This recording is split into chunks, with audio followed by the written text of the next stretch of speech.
This is episode 172 of the ETX ROCKS Show, featuring JB Patterson of JB and the Moonshine Band. This is Boston Chris with another great episode of the ETX ROCKS Show. Louise here. Descript. Featuring all genres and styles of entertainment. And want me to call it ETX ROCKS. Let's hear it from Louise, please. From the unheralded and unheard to the legends and beyond. Out of the box with ETX ROCKS. It's awesome. We keep them coming. $5, that's pocket change. Well, hey, y'all, this is Haley McDaniel. Are y'all ready for this? ETX ROCKS Show is the greatest show of all time, okay? We are ETX ROCKS. The ETX ROCKS Show is the best show of all time, say? The other shows, you're good, you're real good. But as long as we're around, you'll be second best, say? Howdy, folks. This is Aaron Watson. Thank you for tuning in to the ETX ROCKS Show.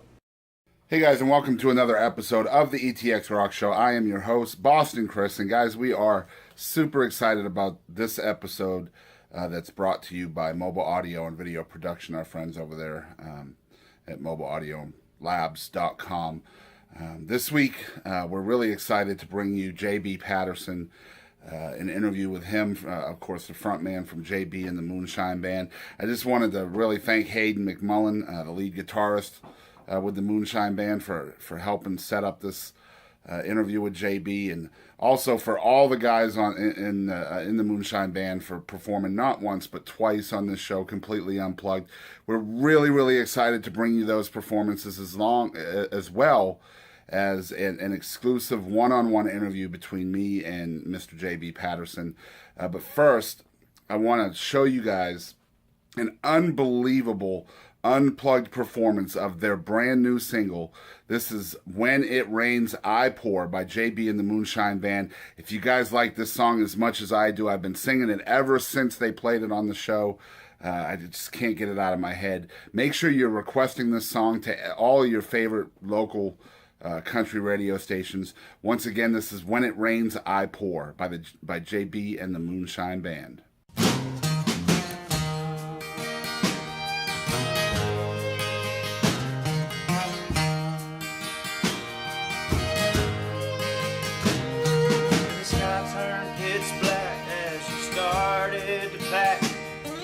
Said you were going away. Was the wettest November I can remember. I ain't been dry since that day. Somehow you and bad weather got mixed all together. I see you in every dark cloud. Now the first thing I do when a storm's moving through is the one thing that drowns it all out. When it rains, I pour. Yeah, I grab one more handle. Hello, Mr. Daniel. I don't want to remember no more. Wash away everything when it rains. I pour.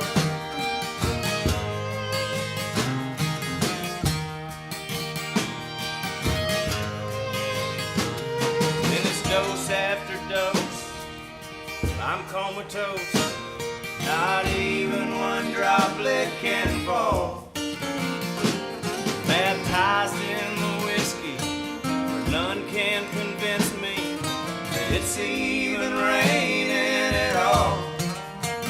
I wake up the next day, everything is okay. The sun's usually shining by then. But the next time it thunders, I start going under. Your memory floods right back in. When it rains, I pour. Every time I see lightning, I shoot when it's striking. Till I can't feel nothing no more. Drown away all the pain when it rains. I pour.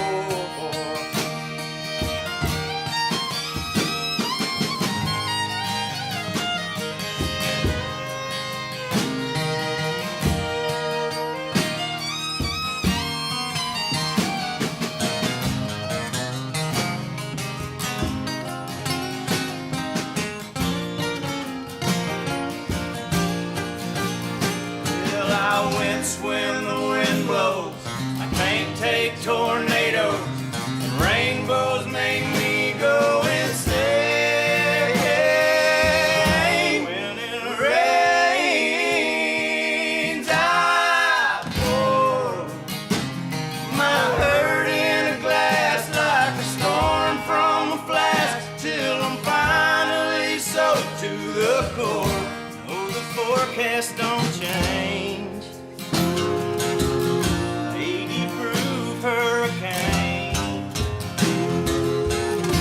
Every time it's the same when it rains.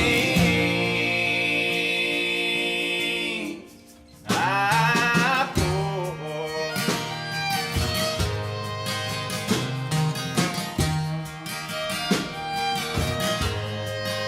I pour.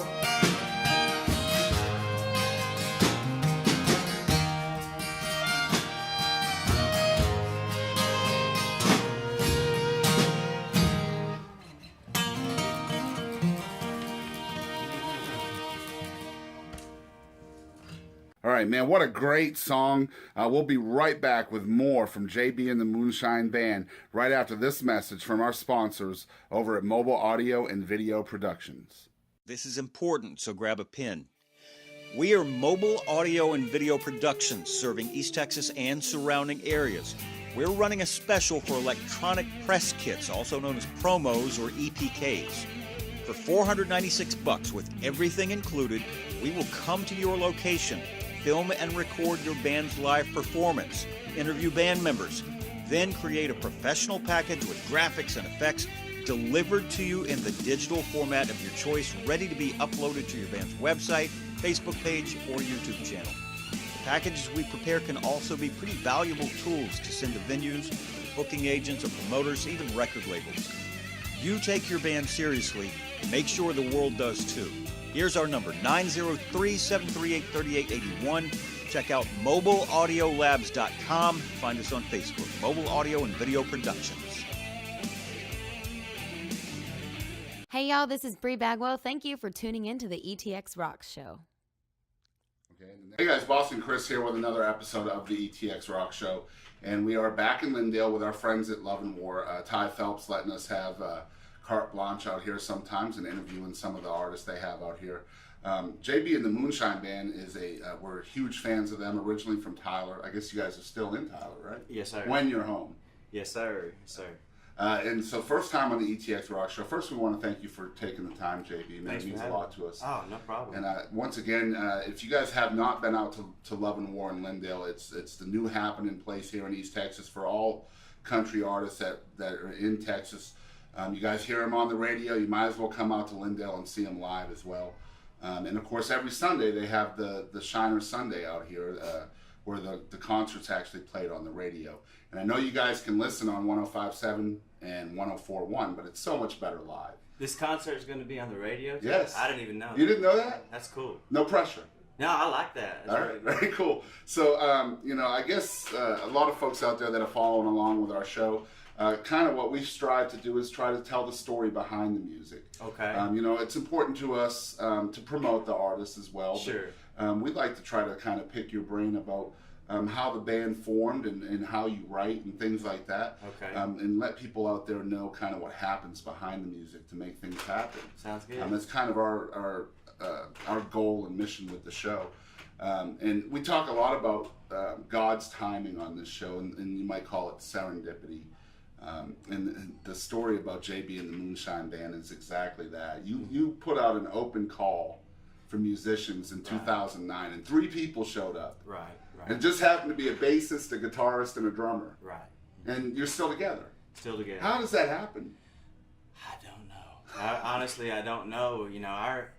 One of our main things, and I've seen it with other bands too, is really, for me personally, even more important than the musicianship of the individual is like how well you get along, Right. how respectful or considerate they are. And these guys, all of us have just always gotten along, and we are all respectful of each other, and we never really have had any issues, and that's just been a real blessing. Yeah, there's a lot of different things that have to kind of fit perfectly. I mean, you have to be... You got to realize you're spending... Yeah. Half your existence basically. And you with have other to people. you have to be tight musically. You have to be tight personally.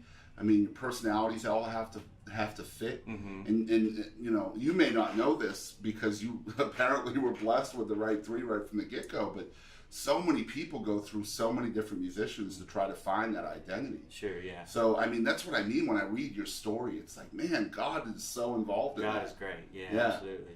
So, I mean, you found the right three people right away. I guess before that, you work in kind of the 9-to-5 lifestyle, and you went from that to just overnight deciding I want to do music. So, yes. I mean, what was the motivation behind that decision? There were a lot of things, and I've answered this question in a bunch of different ways, but you know, there were a lot of factors that went into, you know, my decision to sort of go for it or whatever. Right. But, you know, a lot of it was just something that I'd always kind of in the back of my mind, you know, thought that I wanted to try.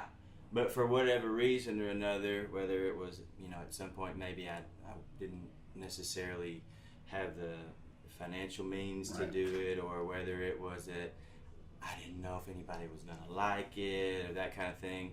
And finally I just decided, hey, I don't want to wake up one day and I'm like 60 or 70 years old and say what might have been. Man, I wish I would have tried that, you know.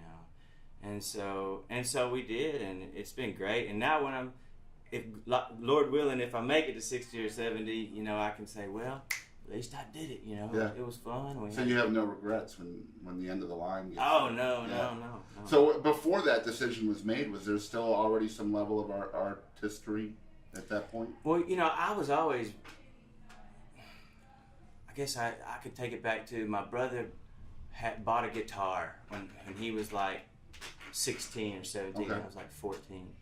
And he never played it. And I was always like, I want to play that guitar, you know. And so I would wait till he would leave, and I'd pick it up and start playing it, and started writing songs. You know, it's like I always liked to write, you know, whatever it was. And so I started writing songs, and you know, over time it got to the point to where right before this whole thing, I was writing some, you know, serious, like what I felt were good songs. And of course I had no experience with, you know, the music business or getting songs cut. That was what I wanted to do. I wanted to be a songwriter. I wanted to get my songs recorded by, you know, the big time artists. So at that point you couldn't even see yourself on the stage. You just wanted not to really. And you know, I was sending my songs off to Nashville, right? So I just basically just mailing them. I don't even remember where, but I know now that they were just ending up in a stack in the trash can. But at the time, I was like, these people, they don't know good music when they hear it. And if nobody else will sing my songs, I'll sing my songs. And you know, I'd listen to the radio and be like, I mean, I never really considered myself a singer, but I could do as good as that guy's doing, you know, or something like that. And finally, I guess I psyched myself into trying it. And, you know, we've had a good time ever since. Yeah, it's been 8 years. Just it has to have been a whirlwind. That sounds crazy. 8 years. Yeah, it's really been that long. I mean, you guys have had a lot of blessings along the way too. I mean, some great music has come from you guys. Thank you. You know, Billboard hits and 3 amazing albums. The last one being Mixtape. And I just want to say something personally, how it's affected me. The song Mixtape, I'm a huge fan of 90s country music. Absolutely. And I mean, amen. Yeah, that's where I grew up. And the first time I saw the title of the song, Mixtape, I was like, oh man, this is going to be pop country. And I'm not a huge fan of pop country or contemporary country or hip hop or bro or whatever you want to call it. Yeah. So I was like, man, what a strange name for a single. Right. Mixtape. Right. But then I listened and I was like, man, this takes me back to, you got it. You know, back to junior high when we were trying to win the girl of our dreams by, you know, recording songs off the radio. And that's one thing I love about your songwriting style is you kind of capture that essence of what people are feeling at a certain time. Thank you. So you said just now that when you first started, you didn't know if you were writing good stuff or not. Well, I felt like I was. Right. I mean, you know, until you get feedback from somebody else, you don't know what other people are going to think. Right. You know. Well, what you're writing now is incredible. Thank you. So what I'd love to hear from you is how has your evolution process gone over the course of, you know, starting your songwriting to where you are now? And I'm pretty sure as an artist, you're probably still not happy with where you are because creative people really never are. Well, you know, I know a lot of songwriters, and like, let's just say like the guys in Nashville, they write songs. That's what they do. Right. Every day they go somewhere, either with somebody else or themselves. That's their 9 to 5. And they write. Mm-hmm. And you know, that's a very disciplined, amazing way to get things done and to be productive. I'm not really that disciplined.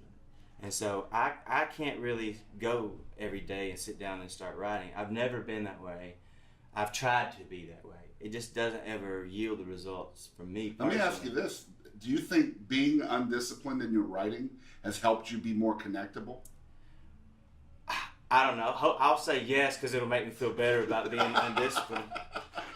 But, you know, I don't know. It's just, I can only just do what I know. And for me, all the best, the ones I think are the best songs that I've written have come in an instant, the idea, and then over the next 10 to 30 minutes, they were written. I mean, they were done. I mean, it's just come. It's just like a matter of oh that's the song. Okay, let me figure out how to put it together because I already know what it's gonna be. Now I just have to, you know, kind of work backwards and polish it up and figure out how to explain everything that I'm sort of thinking in my mind. But you know, like there's different examples. I don't ever tend to write the exact same way. I was just telling this story the other day because somebody asked. I have a song called Beer for Breakfast, and I literally was dreaming that I was writing that song, and I was like getting into writing it. Oh, this is good. And then I woke up, it was like 3 a.m, and I just grabbed my phone real quick. That's awesome. And I typed the whole thing in right then. And it went on to do real good. It was a title track off the album. It went to #1 here in Texas, and so I thought that was pretty cool, you know. And, you know, McCartney wrote yesterday the same way. No way.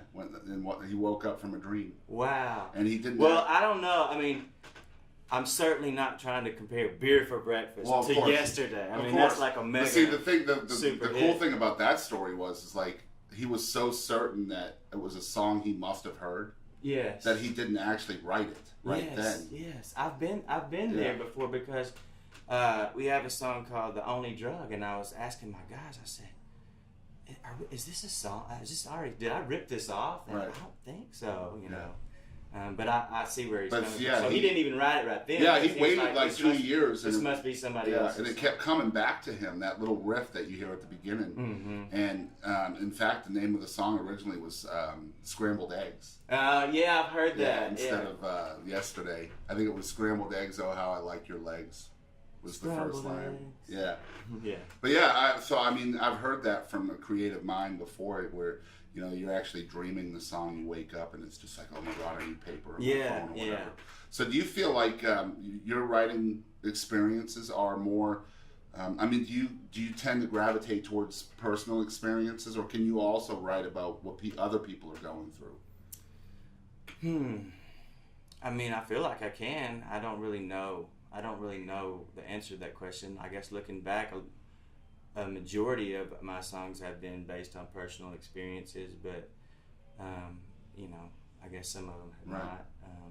The reason why I asked that is because, I mean, most of your songs, if not all of them, are so relatable to people, and I think that's why they get so much play or reaction from radio. It's because they are relatable, and I think a lot of music today is not relatable. I think it's just kind of dumbed down and watered down, and there's some of that. So I mean, when I hear a relatable song, I immediately take notice. It's like the one you just said, "The Only Drug." I mean, now if you heard the title of that song, you would have no idea what the song's about. Sure. So you have to listen to the song just because of the title. Right. The song's about love. It's about the woman being the only drug in your life. Correct. Yeah. And that makes it. I mean, anybody can relate to that. Do you feel like that's a big part of the success of you and your group? I don't know. I hope so. You know, I mean, when we started off in this, I remember the first time that we heard our own song on the radio. We pulled over, and it was cool. You know, our song was on the radio, and then to have people in the audience singing along to us. I mean, that's just, for me. I mean, that's success right there. No, I agree. And so I hope that a lot of it is relatable to people, and I know that some of it is because I get feedback from people. And that song in particular, somebody you know, somebody emailed me and said, hey, this song, it saved my life, and you know, I was on the verge of suicide and whatever, and this really brought me out of it, so thank you. Just wanted to let you know that, you know, your songs do affect people. And so I was like, whoa, you know, that's really cool, that particular song or any of my songs could have, you know, positive effect on somebody. And you literally write like almost 100% of y'all's material too, right? Yeah, I think we've cut maybe 2 songs that I didn't write. Okay. And incidentally, one of those is by like a #1 awesome songwriter, had so many #1 hits. I mean, Bonnie Raitt, I Can't Make You Love Me, all the way to The House That Built Me by Miranda Lambert, Alan Shamblin. And then the other song, and that song is called Where's Woody Guthrie? And then the other song, sort of in contrast to that, was written by someone who had never written the song before. Wow. They just emailed me their little voice memo of their song. That's awesome. And I was like, this is cool. His name is Jeff Jones from Hugo, Oklahoma, and that song is called Keep a Couple Beers Cold. And so I've written all the songs except for one that this, you know, great #1 songwriter, and one that is nobody. That's awesome. And another song I really wanted to talk about. Not that he's a nobody. Well, you know what I mean. I know. He's a really great guy. You know, we're friends now and stuff. Yeah. You know, he's unheard author. He's got to be a good writer. Yeah, absolutely. Obviously. Absolutely. Another song I really love from y'all is Shotgun Rifle and a 45. Yes. Just because, man, you don't hold nothing back in that song. No, I mean, that was just something where I just kind of wanted to go with my convictions and just put it all out there. And I knew that it wasn't, you know, necessarily the most politically correct song. But I didn't care. I knew I had to do it. I put a lot of my own money behind it, knowing that it was going to meet with resistance. Yep. And it did. But I mean, that takes a huge amount of courage. It was played, I think, at least 25,000 times in 20 different states in America, and I got tons of emails and letters about it. And you know, I felt really, even though maybe like chart-wise or numbers-wise, it wasn't one of our strongest releases. For me, it was one of the ones I'm most proud of, because I wasn't trying to cater to anyone. Yeah. I was just saying how I feel. And that's what it should saying be something about. that I felt like I needed to say, and you know, and I did it, and we can be proud of it, and now we're on to other stuff. Yeah, and again, it's a great song, especially as a veteran and son of a lifetime Vietnam veteran. It meant a lot to me. Thank you, by the way. And you're welcome. Thank you. But yeah, man, it's just a great song, and I love the, you know, the courage behind just writing something like that. And I mean, as you're writing that, you've got to know in the back of your mind, you know, hey man, I'm writing something that people are not probably going to want to touch, but you're still writing the song because it needs to be written. So that's amazing that you have that kind of drive within your own creativity to just follow it through, whether you think it's supposed to be something good or not. Well, thank you. I mean, I don't always get it. Yeah, I don't necessarily always do that. You know, Right. It's just that time I felt like I needed. But I mean, the feeling was so strong that Absolutely. Yeah. Yeah. And all right, so we're at a new single here, and so I have not heard the whole single yet because you guys have only put out a very short kind of a sneak peek on your Facebook we page. actually released the whole thing just a couple days ago, so you'll have to go check it out. Missed it. Yeah, it's all right. But It's up. Okay. You can go check it Well, out. let me tell y'all, it's called When It Rains, I Pour, right? And as soon as you play this song, the first thing you're going to notice is the pedal steel on this song. And my father-in-law is a pedal steel player his entire life, and I'm a huge traditional country fan, as our listeners know. So I'm hugely into pedal steel and fiddle anyway. So when I hear a song and it starts off like that, and then your voice is just so rich in this song. Oh, thank you. Tell us how this song came about and why you guys decided to go so heavy on the pedal steel in it. Well, okay, one question at a time. Yes. So how it came about, we were I'd had a really long, bad, discouraging day, and we ended up that night, we played in Wichita Falls at Denim and Diamonds there, and after the show, I walked out to my truck and we were about to load out, and it starts, the bottom just drops out. I mean, it just starts raining, and I'm like, man, when it rains, I pour, and I like take a drink, and I'm like, I guess when it rains, I pour, and then I was like, there's the hook, right? and I wrote it right then, just like what I was saying earlier. The next 30 minutes, it was done. It was there.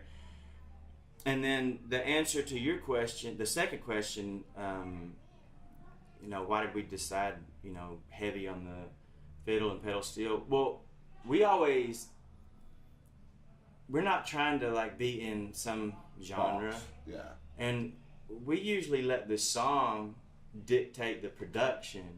So, you know, we were just talking about shotgun rifle and a 45, and it felt like this. Yeah, yeah. And then this song, it felt like this, you know, and so it's very country. It's really like 90s-ish country. Which is why I love it so much. And we just went with it, you know. We just said, this is how this song feels, and let's just do it. So you guys make those decisions as a band? The actual production of the song? Yeah, we produce, engineer, record, mix, all that on this stuff. And, nice. And so, you know, we decided to just go with it like that. And the main thing for us is we just want it to be like something we want to listen to ourselves. Like, how would we want this to go, you know? And then we sort of just bang it out and try different things. And if it doesn't work right this way, we do it this way and kind of experiment. Very cool. I think this song is going to be huge. I don't know if are you guys still kind of promoting songs nationally as well, or is it just in Texas? The reason why I ask you that is because you've been on record as saying that, you know, no matter how much success you guys have across the country, that Texas still means so much to y'all. Well, it's our home, right? You know, and all our family is here, right? And we've played predominantly here for the past 8 years. Right. Met so many people. Been to every gas station 3 times, at least, if not more. Every single one. You know, I can tell what's in a gas station by looking at the outside. You can probably tell us. I know what's in there. You can probably tell us every little ingredient in a corn dog from those gas stations just by eating it, right? Yes.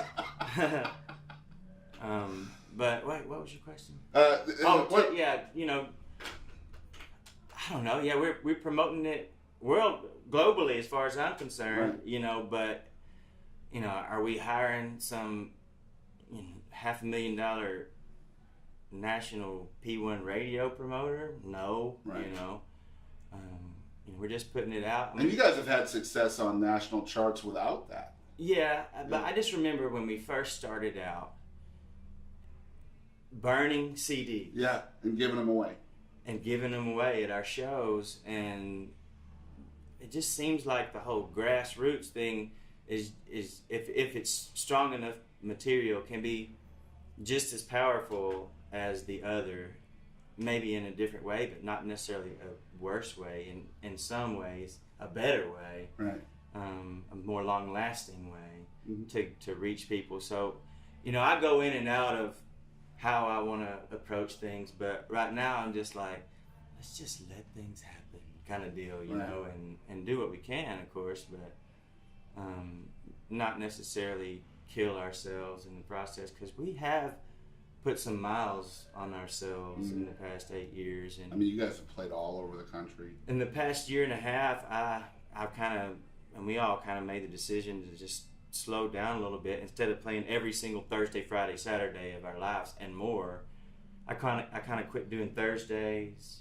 We do Friday, Saturday. Sometimes we only do Saturday, and we just want to. We all have families. Right. You know, I was just gonna say, like, balancing that with your family life. My kids are getting older. I have an 8-year-old son and a 3-year-old daughter, and you know, I don't want to leave them. Right. I want to be there, and so, and now I am. You know, I'm able to be there a lot, and it's been really good. So, but the single you had mentioned, I forgot to tell you the whole pedal steel thing. You know, in our band right now, so it's Chris Flores on bass and harmony vocals, Hayden McMullen on electric guitar, Gabe Guevara on drums, and Clayton Bankston on fiddle. Which Clayton, he's from Fort Worth, Burleson. Okay. And he's been with us about almost 2 years now, and he's really just, it's just added a whole new dynamic to how we are, you know, as a band. It's really great. We love it. But we don't have a steel player, and so we were going to hire a steel player for this song because we know a lot of people, you know. And Hayden, our guitar player, was like, you know, I think I can learn how to play steel on this. And so we're like, okay, Hayden, cool, you know, all right, go ahead, do that. And it just so happens that Clayton, the fiddle player, had a steel laying around. Wow. And so he let Hayden borrow it, and a couple months later, Hayden shows up and he's like, I think I pretty much got this steel guitar thing down. And so Hayden, our electric guitar player, who's never played the steel before, played steel on that. And it's amazing too. I mean, he did a really good job. I thought so. Yeah. I was really impressed. Yeah, I told him just now during sound check or setup or load in or whatever it's called. I said, man, I can't believe you just learned how to play steel and it sounds that good on the song. You guys need to be checking out the song. It's called When It Rains, I Pour. Wherever you are out there in the world, make sure you're calling your local country stations and requesting the song. Please. It's JB and the Moonshine Band. And I guess my last question before I'm going to surprise you with a little segment is, how did you guys come up with the Moonshine Band name? You know, I've been asked that a lot too. I don't really know, to be quite honest with you. I remember trying to come up with a name at the inception of this whole thing, and we kicked around a few things, and the domains, of course, were already taken. Yeah. And we just, you know, I happened to see something about Casey and the Sunshine Band, and I was like, I never heard of them, and I went and listened to it. I said, we are the exact opposite of this band. So instead of Casey so awesome. and the Sunshine Band, we're JB and the Moonshine Band. That is so awesome. I never made that connection, that it could have came from that. Yeah. That's awesome. And the domain was available. There you go. So you guys heard it here. It's not Casey and the Sunshine Band. It's JB and the Moonshine Band. That's right. Completely opposite. That's right. Yeah. All right. So again, I want to thank you for your time, man. We're gonna play a game with JB real quick. He has no idea what's fixing to happen. But this is called Would You Rather. And basically, the way this works, I'm just gonna. We play this on the bus. Yeah. Okay. I'm gonna give you 10 Would You Rather situations. Okay. You have to choose one or the other. You can't choose both. You can't choose neither. It's not timed, is it? No. Okay. No. Not at I'm all. good then. Yeah. And basically, I have no idea. Oh, you're doing it just random. Randomly. Okay. I have no idea what's fixing to happen. All right. And it's completely PG, so don't worry about that. Good. But this is Would You Rather with JB Patterson. Number 1, would you rather take an ice cold shower and be clean, or never take a shower again? Ice cold shower and be clean. Okay. Number 2, would you rather be in the top 1% of attractiveness in the world, or be in the top 10% of intelligence in the world? Intelligence. Okay. Hopefully these are easy. I'm hoping these will get harder. All right. Would you rather drink 1 gallon of ocean salt water or drink 1 gallon of slime? Ooh, I'm gonna have to go. I'm gonna have to go with the salt water. Yeah, I think so. All right. Number 4, would you rather be the president or would you rather be a Pokemon trainer? I don't know what a Pokemon trainer is, but I don't think I would like to be the president. So somebody's going to have to train him to be a Pokemon trainer. I'm going to have to go with Pokemon trainer. Okay. He'll be Googling that afterwards. Yeah. All right, number 5. Would you rather have 75% more body hair or have 100% less body hair? 100% less body hair. Okay. I think, yeah. All right, number 6. Would you rather live in London or live in New York? That's tough for a country boy. London, Texas. Slick. That was slick, JB. All right, number 7. Number 7. Would you rather never watch basketball again or never watch football again? I would rather never watch basketball again. Okay. Cowboy fan? Yes. Okay. Number 8. Would you rather have 1,000-year life or have 10 100-year lives? Say that again. 1,000-year life. So you have 1 life, but you live to be 1,000. Okay. Or you can have 10 lives where you live to 100 in each life. I would rather beat Methuselah's record and live to be 1,000 years old. Very cool. Number 9. I'm not going to do that one. Number 9, would you rather verbally count to 1,000,000? Or would you rather break your own arm? Oh, who comes up with this, man? Completely random. Could take a while. I'm going to have to say, as bad as it sounds, break the arm. I don't think I could make it through counting to 1,000,000. In fact, I know I couldn't. You'd have to have a lot of beer. Yeah. To break the arm as well. But yeah, either way. No, the arm thing would probably need whiskey or something stronger. Good point. Good point. So it would, I mean, I'm going with arm. All right, so basically it's whiskey over beer. Exactly. All right, last one, number 10. Would you rather star in a cartoon movie or a live action movie? Oh, wow. Well, let's see. You can be like way cooler than you really are in either of those. That's true. So I like that. Live action. I'm gonna have to go with cartoon, man. I think I would have to. I think I gotta go with cartoon. I like cartoons. You know, I watched cartoons all my life, and now that I have kids, I end up watching cartoons. And I think the kids would probably think you were cooler if you That's were a good in a cartoon. point. That's a good point. I'm going with cartoons for my kids. Very cool. All right, so that was Would You Rather with JB Patterson. JB, again, thanks for taking the time for sitting with us. Tell the folks out there where people can follow along with you, what your web page is, and social media and all that stuff. Like I said, we bought the domain. It's legit. We're bona fide. JB and the Moonshine Band.com. Is that all spelled out as well? It is. Okay. And then from there you can get to anywhere else. I think our Twitter is Moonshine Band, and I don't really know, to be quite honest. Let's see, Hayden runs he's running our Facebook.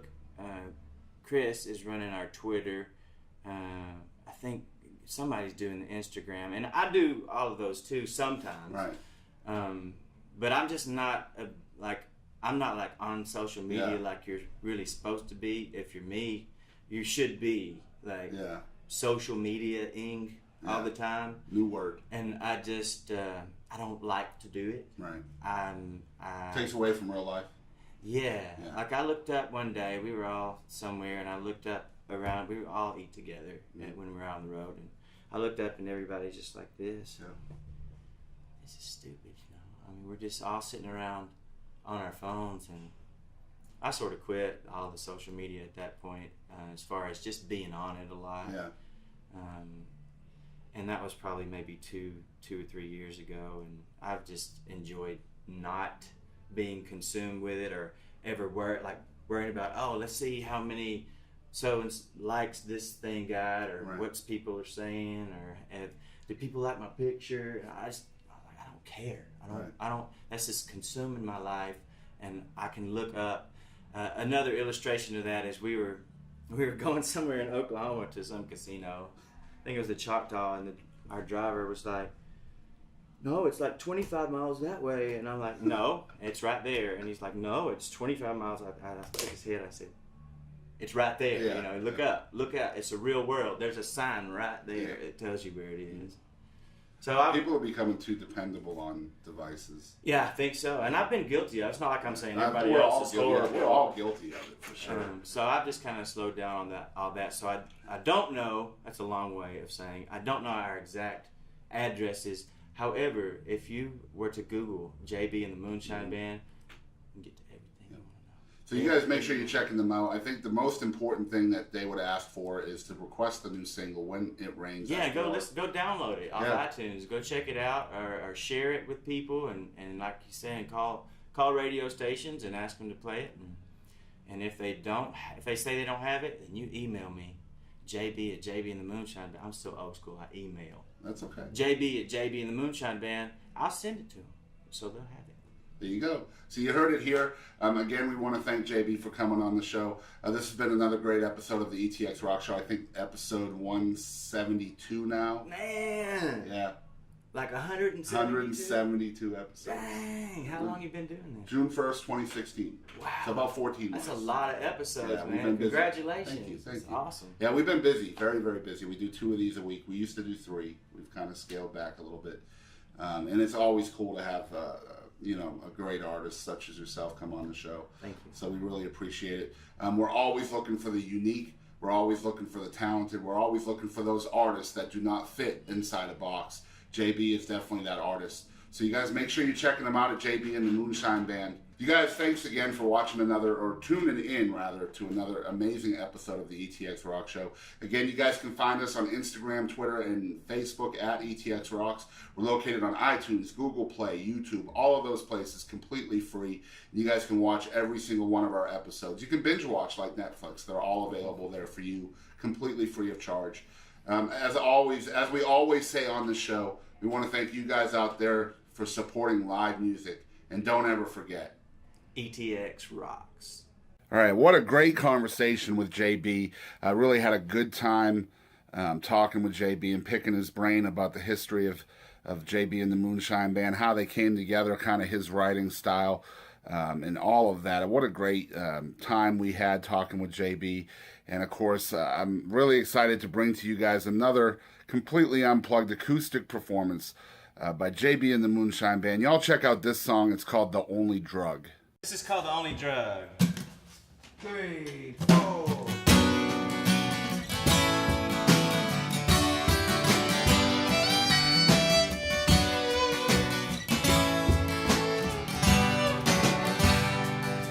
I've been rolling up and down that lost highway, doing everything I wanted to, every which way I could,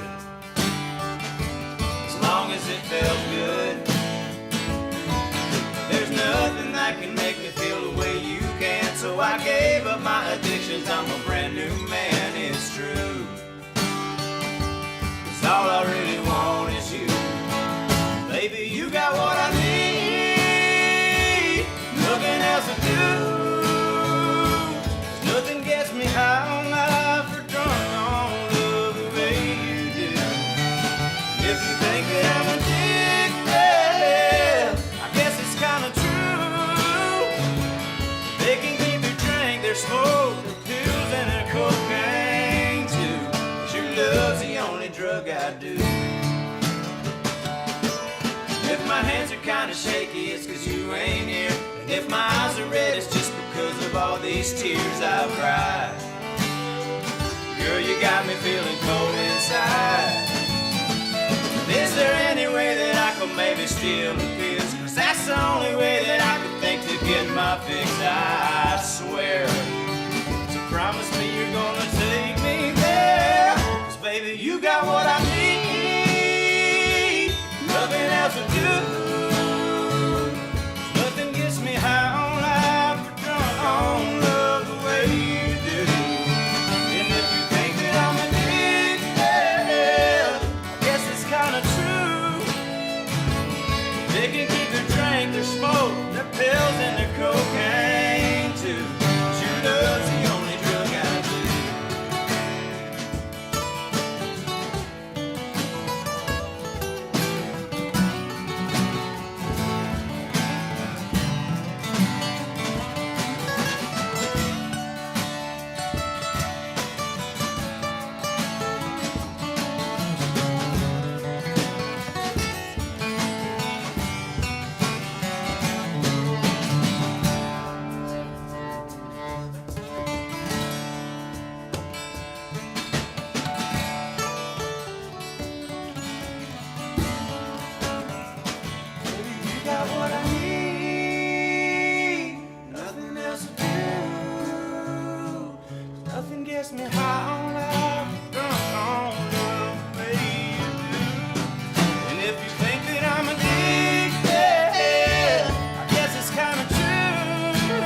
ETX Rocks with Boston Chris. This is Aaron Watson, ETX Rocks.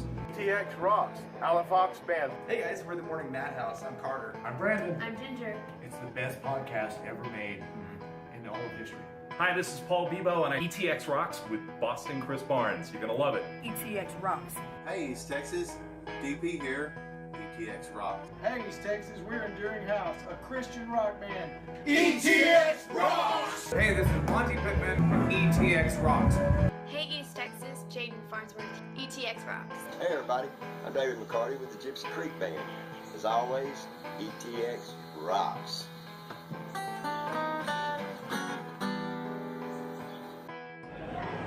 Hey guys, this is Chris Colston. Thanks for tuning in to the ETX ROCKS Show. To the ETX ROCKS Show. The ETX ROCKS Show. Ho! Hey folks, I'm WWE Hall of Famer Hacksaw Jim Duggan, and I just want to make sure you support local music. Hi East Texas, this is Chris Wayne. And Crystal Clark with KYKX 1057, ETX Rocks. Hey East Texas, we're Lady Chaz and the Tramps. And just remember, ETX rocks. Hey, this is Tom Freeman of ETX Rocks with Boston Chris. Hey East Texas, I'm Waylon Hicks, and remember, ETX rocks. Hey, what's going on, guys? This is the one and only SP and Mexicano con Estilo. Make sure to support your local music, and ETX rocks. Hello, we're one way home. Hey East Texas, this is Teaser. Please continue to support local music. And always remember, ETX Rocks! Howdy folks, this is Aaron Watson. Support local music and ETX Rocks. Hey, this is Chris Colston. Make sure you support local music And ETX rocks. Hey, this is Hannah Kirby. Thanks for tuning in to the ETX ROCKS Show. Tough guy, ho! Covering music-related content of all genres. If it filters through Eastern Texas, it's fair game. Y'all bring it. From Texarkana down to the coast and Dallas down to Houston and everything in between. We are ETX Rocks!